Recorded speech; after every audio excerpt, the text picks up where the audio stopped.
First of all, thank you for doing this. I really appreciate it. And I just saw the movie this week, so it's very fresh, and I enjoyed it a lot. But I wonder if we could go back and build up to that, just sort of one of these force you to reflect on the whole career type things. Okay. If I can remember it. Well, to begin with, let's go way back. I mean, did you go to the movies as a kid? And if you did, were there any particular favorites or influences? No.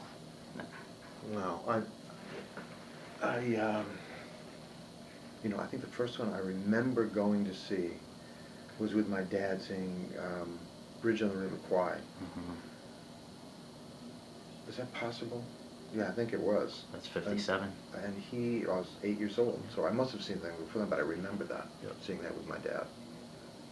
And, was there a moment when, or an event that you can remember when you first acted, even just for fun, and then also was there a moment or event when you knew that that was what you were going to do? I know it's sort of big questions, but just does anything stick out in your memory as you look back? I was in plays when I was a kid. I was a very shy kid, and like my son has no interest in it whatsoever, none. But he has other things that he does, and it was something that I suppose I gravitated to. It's hard to remember. This is a long time ago. But I remember later on better, like high school and college, what was starting to form what this acting thing was.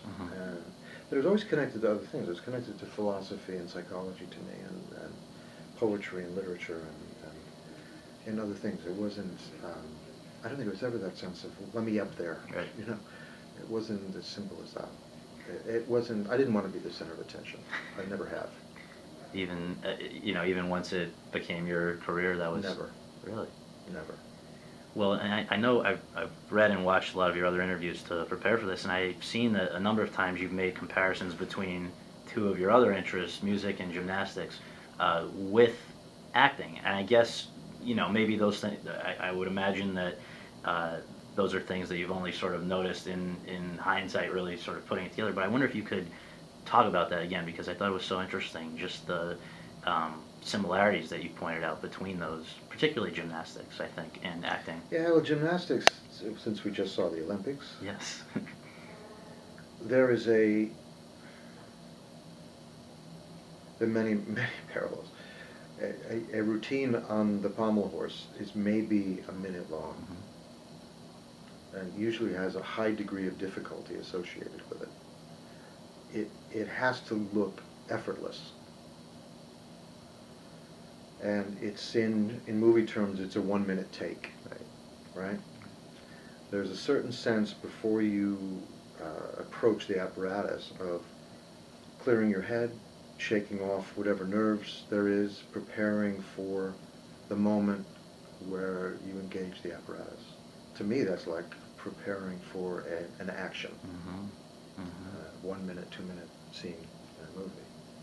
And there's a dismount, and that's the end of the scene, and it's a cut, right?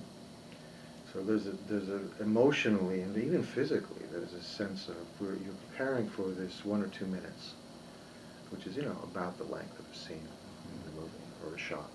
So interesting. And also, I guess you could argue, With a sense of ease. It's got to feel easy. It's got to feel natural. It can't feel strained. It's got to feel in the realm of being human. Same in gymnastics. If it feels like it's a trick, it doesn't touch you. It doesn't have the flow of the human body to it.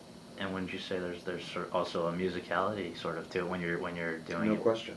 There's a melody to it. That routine is a melody, and you've got to get through the melody. And it's not going to be the same every time.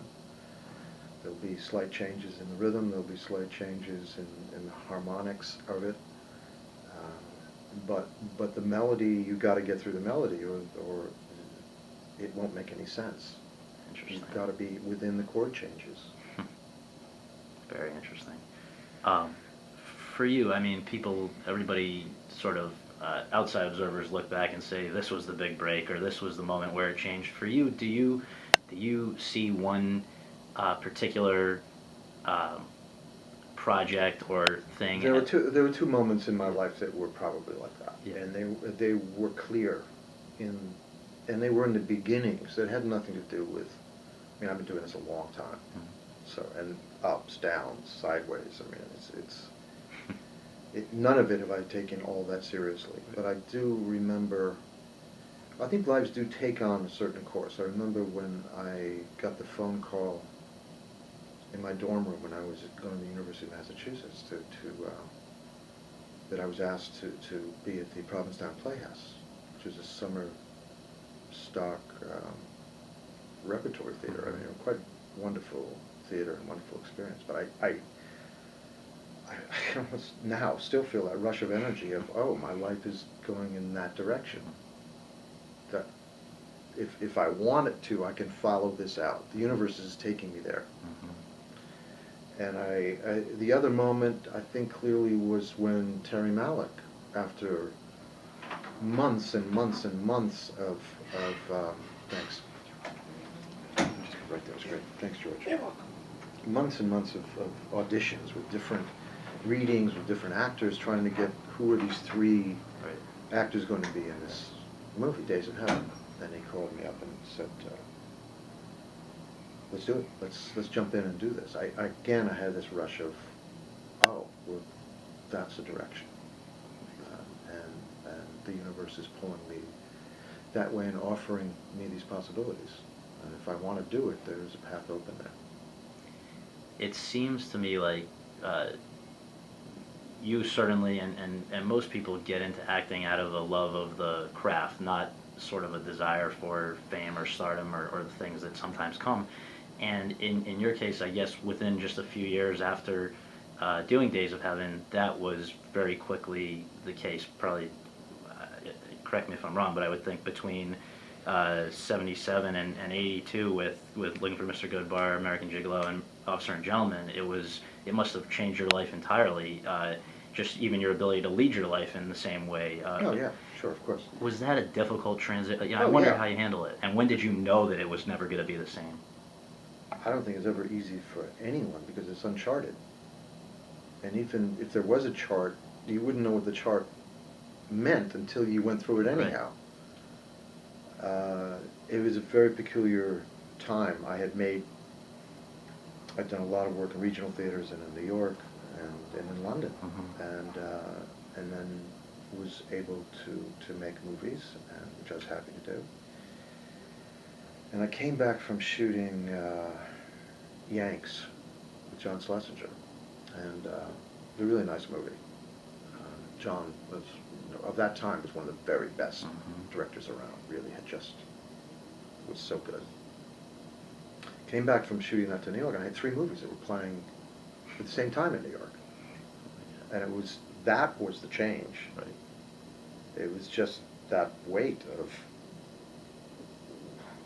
and there were 3 good movies, so it was a big deal, and I don't know any actor who goes through this because they want to be famous. To make money, girls. Right. I mean, that would be the top of the list. Right. Girls is probably above the money, but fame I don't think is on the wish list. Even in the age of Kardashian or whoever, not to pick on anybody, but I mean, they're really, you don't think it's sort of more becoming that? Well, we're talking about actors. Right. Right? Right. I don't know. I don't even know who you're talking about now, but I'm only discussing actors and people who take it seriously and work at it. Right. And it's like, yeah, we get a great deal of enjoyment doing this, but I don't think fame is ever on the near the top of the list. I guess a related. And yes, it was very difficult, and it took me a while to figure it out. But it was a really useful challenge. Knowing now what it entails, if you could go back to that turning point, would you do anything differently, or is it worth the sacrifice that it requires? You certainly have to look at yourself and see who you are, and presents mirrors to you that you probably would never see yourself in that light otherwise. So in that sense, I'm very thankful to have survived it, survived the problem aspect of that, and have learned some of those lessons along the way. Life is challenges. Life is, if there aren't any lessons learned, I mean, what's the point? Right. And the bigger the challenges, the deeper the lessons are.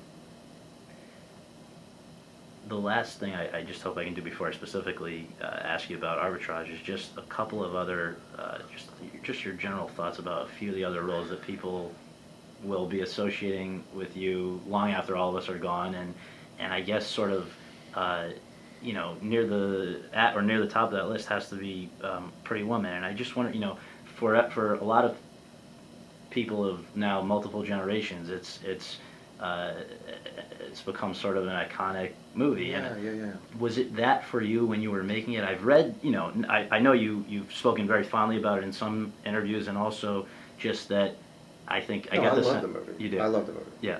I don't have to qualify that in any way whatsoever. Okay. And especially in a career that I've done so many different things, yes. that, you know, first of all, I never thought I would be able to do a film like that. I didn't think I had the skill set for that. I'm a pretty intense guy, and at that point, probably more intense than I am right now. And, you know, it wasn't particularly easy for me to be that lighthearted, basically. And, you know, working with Gere, who everyone adores, and he's on the top of my list, Gere Marshall. And of course Julia was just beginning then, and she was delicious and delightful, and everything everyone thought, that's what she was at that point. And so all the way around, it was a great experience for me. And the fact, there's some magic in that movie that speaks to everybody, wherever I go. I'm in a rich country, I'm in a poor country. I'm talking to a white-collar person, a blue-collar person. I'm talking to someone in Slavic language, I'm speaking to them in Swahili. It doesn't matter.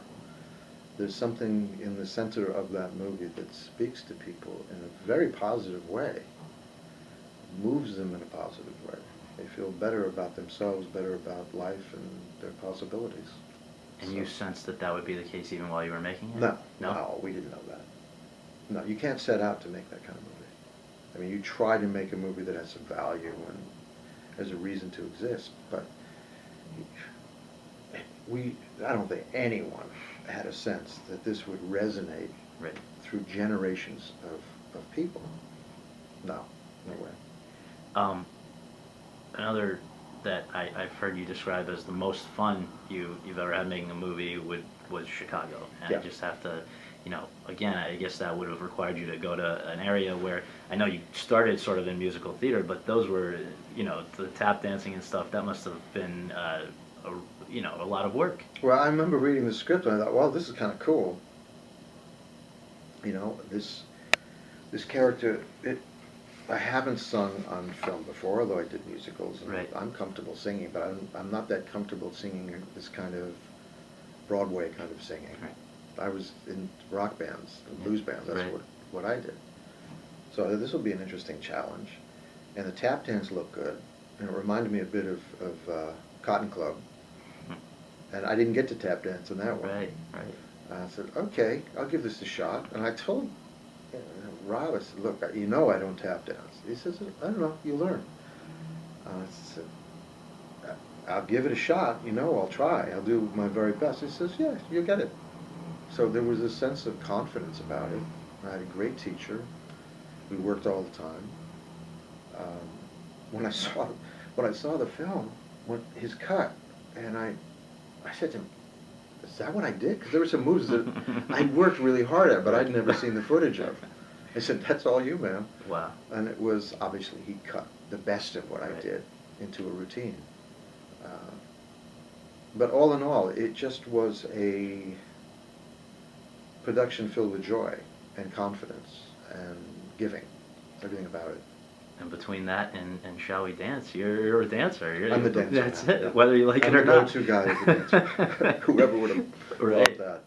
Well, okay, so specific to Arbitrage, the first thing that I wanted to ask you was that this is not the first time that we have seen you play a character who is also acting, and sort of, I think of The Hoax, I think even of Pretty Woman, and just the not the facade, whatever the word would be, the image that people project. I can't imagine that there's anything harder for an actor than acting as someone who's acting. I'm not an actor, so I should ask you. No, it's actually one of the easier things. Really? Yeah, actors are meant to lie. We lie. We pretend we're somebody else, right? Right. And we have to be really good at it. Right. And our tools are our own emotions. We learn early on that if we don't use who we are, we're not believable. It doesn't work. So you tend to, what's the word? Scavenge, kind Mm-hmm. of. You go to a car and you take parts from a junkyard. Right. You kind of do that with yourself. You find these bits and pieces that are meaningful, and you know if you can bring them up and use them within the storytelling, that they'll have a power to them because they're human. They're not just words. They're coming from someplace, and they have a power, innate power, because they are part of our experience. And our individual real experiences are universal. And even a movie like Pretty Woman, something was universal there that really touched people. But actors are meant to lie. So the more layers of lying you can fold into a character, the more, ironically, the more solid ground you're on. That's great. So a character like The Hoax, which was everything was a lie. Right. He was even lying to himself. Right. He didn't know. He was going crazy Right. at a certain point because he didn't know if he was Howard Hughes, or if he was Clifford, or if he was making it all up, or if it was real, or. And that to me is the great lost movie that people have not seen. But that's one of the very best movies that I've made. One of them that I'm certainly one of the group that I'm the most proud of. Oh, it was awesome. I loved it. Well, first of all, let me preface this next question with something I hope you can either confirm or shoot down. But was there a time when did you pass on doing Gordon Gekko? This came up in a radio conversation, telephone conversation I just did in Zurich. You know, this is a long time ago. Yeah. And Oliver and I did talk about it. And this character was embryonic at that point. And I just wasn't sure of where it was going. He hadn't finished the script. Mm-hmm. And for whatever reason, it went another direction. Beyond that, I don't remember the details. The only reason I ask is that in the time since then, I guess you did sort of do a Wall Street guy and Pretty Woman, right? And in the years between, let's say, Wall Street and Pretty Woman, late 80s, early 90s, versus today, isn't it amazing how much the public's regard or way of seeing a Wall Street hotshots has changed? Or not. Or, well, that's true. It depends who you're asking, I guess. Probably not. I think that when we made the film, Wall Street certainly was a precursor of this. There's no question about that. I think this is probably more reality-based than that was. That was a lot more operatic, I think, and it's the way it was conceived. And the cell phones are more realistic. I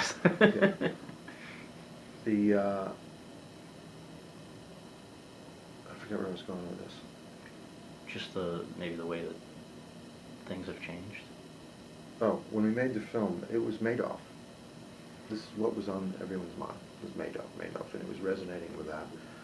And the people who will see this movie, it also resonates for me with Chappaquiddick and Ted Kennedy. Totally. It's got, those two worlds are colliding in the storytelling, the kind of film noir aspect of this movie. And we had a lot of discussions about this. Should we hit head on with Madoff? And we actually put it into the scene with Maria. It's in the beginning. We actually talked about Madoff.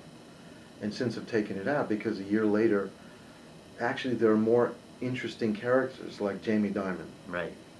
This character is much more like Jamie Dimon than Madoff. Madoff was a sociopath, and it wasn't interesting to our storytelling.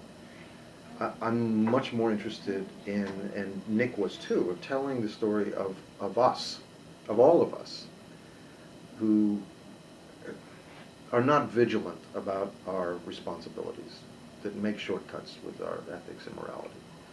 Some of us are bigger at it, in those shavings of who we should be and would ultimately want to be. But I think that there's nothing that, first of all the characters in this movie shave their morality. Every single one. There's no clean person in this. This should be our story. Yeah. And my job is to make this guy recognizable enough as us, Yeah. that you take the ride and identify with him. Although you know he's making bad decisions all the time. Right. No, I mean, as you say, the Madoff aspect was pretty. Aside from the coat, there's which I think you sort of become iconic. The Madoff overcoat.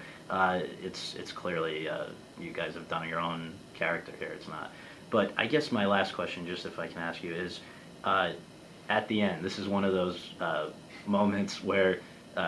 I'm sure Bill Murray's sick of having to answer about Lost in Translation, and certain other people about other. But what we have this sort of mystery of what he whispers to the daughter as he comes up, and I wonder to whatever extent you're comfortable, even if maybe sometimes the writer doesn't even share that. I would imagine that he did. Well, the interesting thing to me is what happens. The biggest discussion we've had, is what happens with Susan's character. Yeah. In the end, and actually Nick and I have different ideas of this, but Nick's younger than me, and from my point of view, it looks at the Clintons to me. Yeah. Like, she's not going anywhere. The daughter's not going anywhere. He's got to rope-a-dope. He's got to take his punishment. But no one's going anywhere. They don't want to give up what they have. So what did he say to her? I'm not going to tell you. All right, thanks so much. I really appreciate it. Thank you very much. Don't ask her. Don't ask Britt either.